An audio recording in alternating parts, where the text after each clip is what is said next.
सूरदयं सर्वभूतानां मातरं पितरं प्रभु प्रेमलं वत्सलं वन्दे जगद्गुरुं नतोस्म्यहम्। आज प्रस्थानाच्या पवित्र दिवशी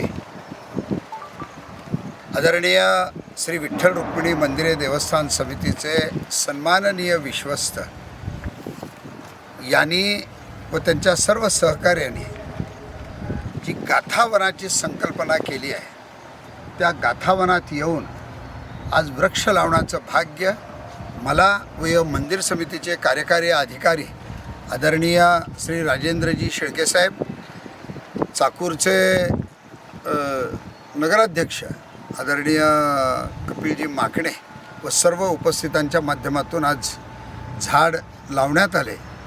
वृक्ष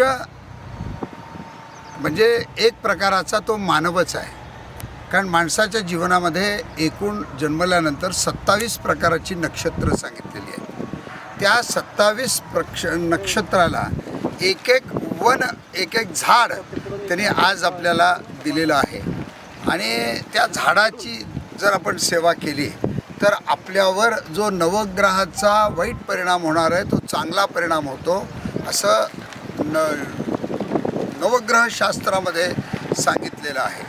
आणि आज आम्ही इथं आलो, आज आम्हाला पाहिलं की आदरणीय शिवाजीराव मोरेंनी जे आपल्या जीवनामध्ये कार्य केलेलं आहे, पंढरपूर ते मंगळवेढ ह्याचा जो रस्ता आहे तिथंही अतिशय सुंदर आज तरी झाडी लावलेली आहेत।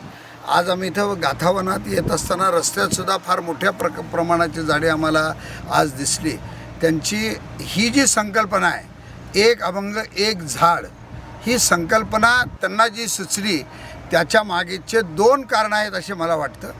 पहिलं कारण ते श्रीमंत जगद्गुरू तुकोबारायांचे वंशज आहेत। दुसरं कारण असं आहे की श्रीमंत जगद्गुरू तुकोबारायच म्हणायचे, वृक्षवल्ली आम्हा सोयरी वनचरी। त्या वृक्षामध्ये तुकोबारायांनी जो देव पाहिला त्याच्यामध्ये सगळ्यांनी एक एक अभंग झाड बघायला आल्यानंतर पाठ करून जावा, ही संकल्पना त्यांची आहे। ही अतिशय स्तुत्य संकल्पना आहे।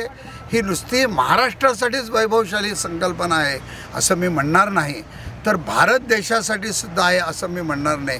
जगात एक आगळी आणि वेगळी श्रीमंत जगद्गुरू तुकोबारायांच्या सेवेचा उपक्रम आदरणीय शिवाजीराव मोरे आणि त्यांच्या सहकार्याने राबवला आहे। त्यांना द्यावेत तेवढे धन्यवाद थोडे आहेत। रामकृष्ण आहे।